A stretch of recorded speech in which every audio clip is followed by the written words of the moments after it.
You hate to see it. You hate to see a fighter that had so much talent, has so much potential, has so much going for him. He's not even in his prime yet. Has such an incredible record, incredible wins, incredible career ahead of him, but due to circumstances that are not in his control, he's being forced to end his career. And that's what's happening with Damir Ismagulov, where he announced on New Year's Day, about 2 days ago, it was on his Instagram. He posted, and in his words, he said, "Unfortunately, due to circumstances and health problems, I am forced to end my sports career. Thanks to all those who were with me regardless of the outcome in the battles, who were sincerely sick and worried. It was an interesting journey, a moment to remember. Give everyone a hug."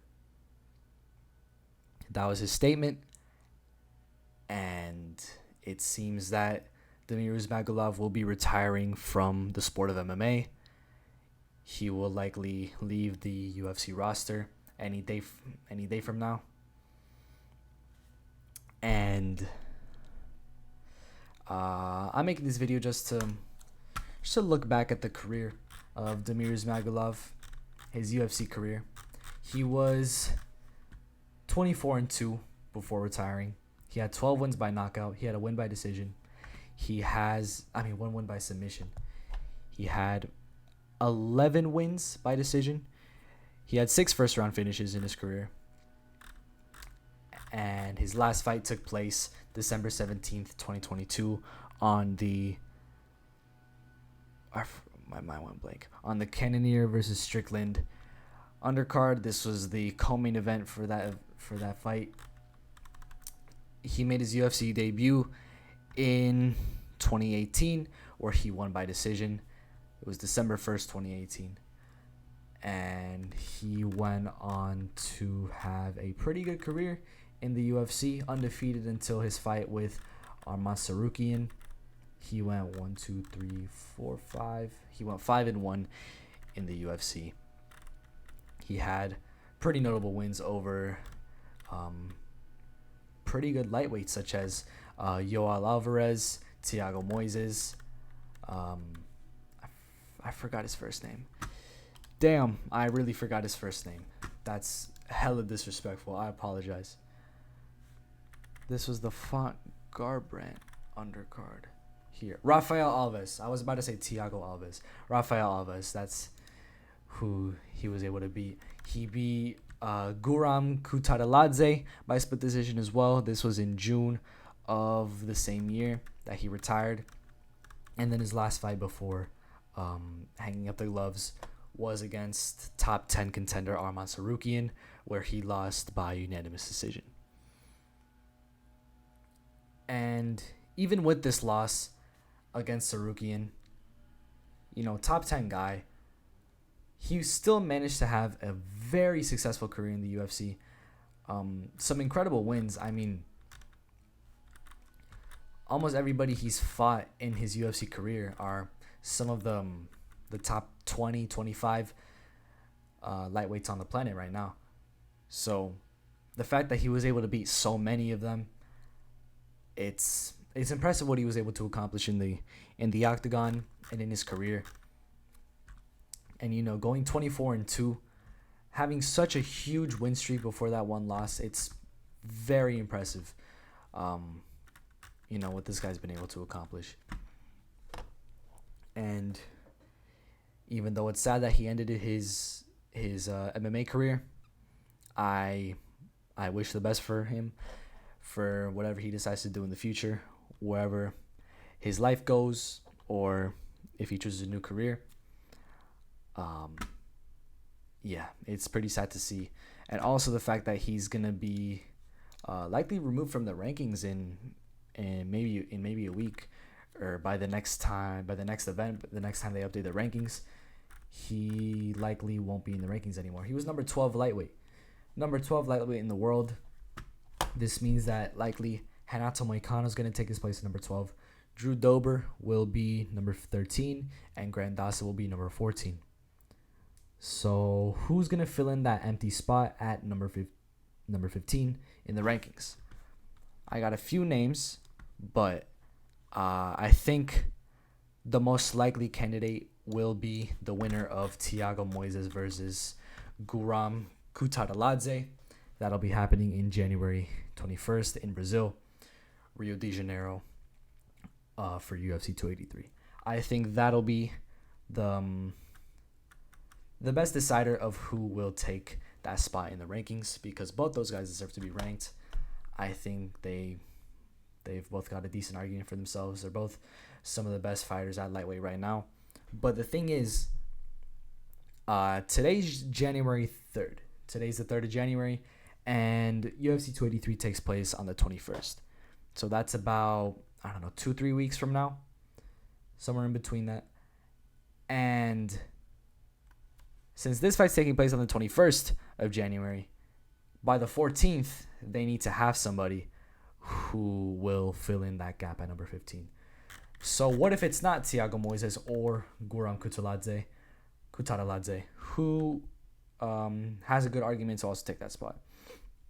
I have a few names. Yoel Alvarez, for example, is one of them. I think he'd be pretty good up there. The only issue there is that he is coming off of a loss against Arman Tsarukyan by finish in the second round.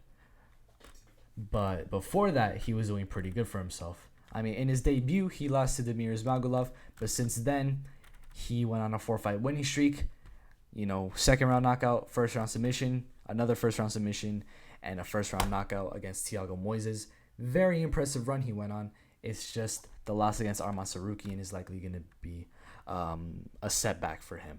But I think, even beating Thiago Moises, who is also a good candidate to fill in that 15th spot, I think Yoel Alvarez makes a good argument to put himself up there in the rankings.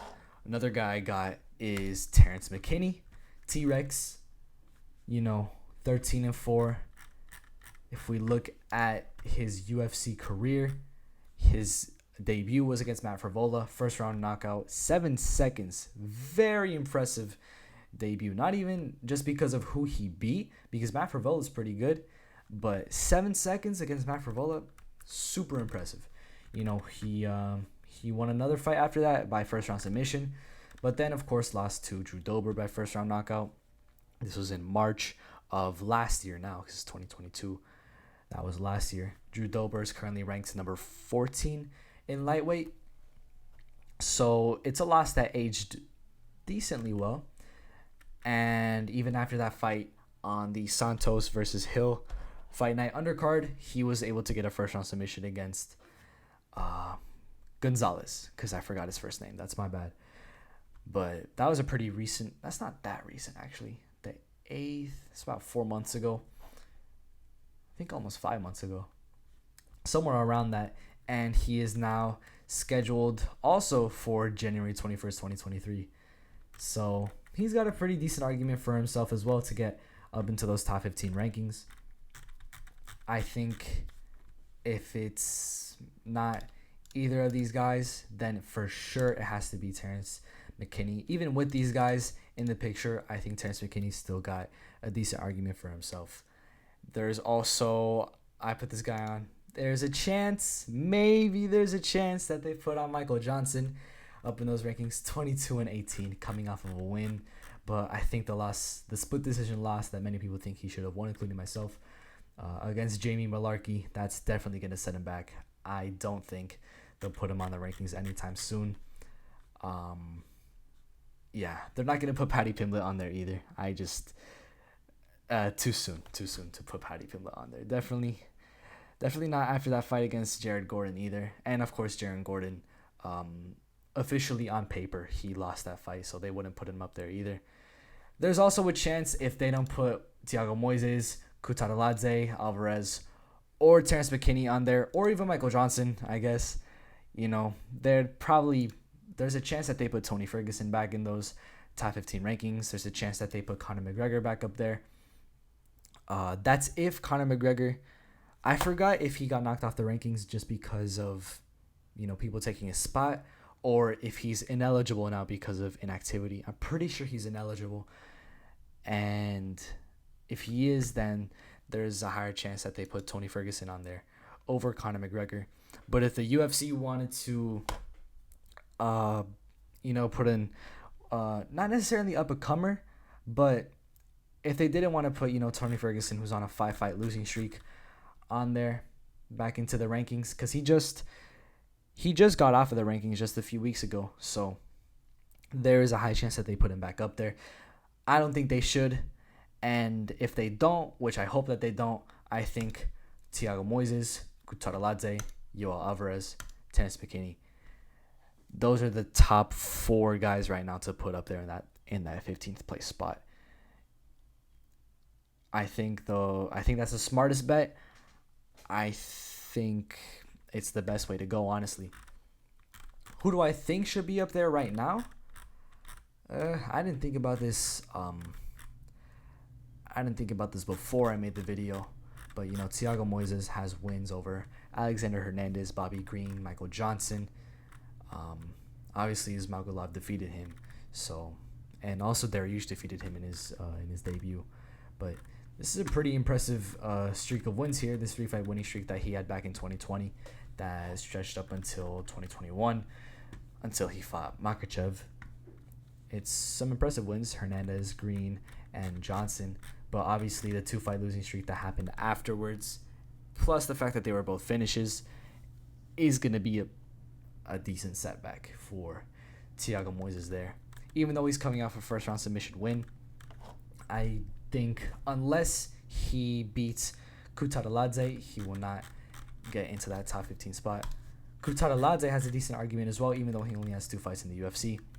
He was able to beat Mateusz Gamrot, who is currently ranked, I think, number 8 at lightweight. I have it right here. I could check.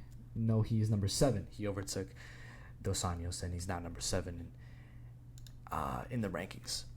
And obviously his last fight was a loss against Ismagulov, but it was a split decision. So he still got that argument for himself to get up there. And I think if he beats Thiago Moises, Guram Kutaraladze is a good guy to put up there. And he is ripped, shredded, and super veiny. I just had to say that because it's been on my mind.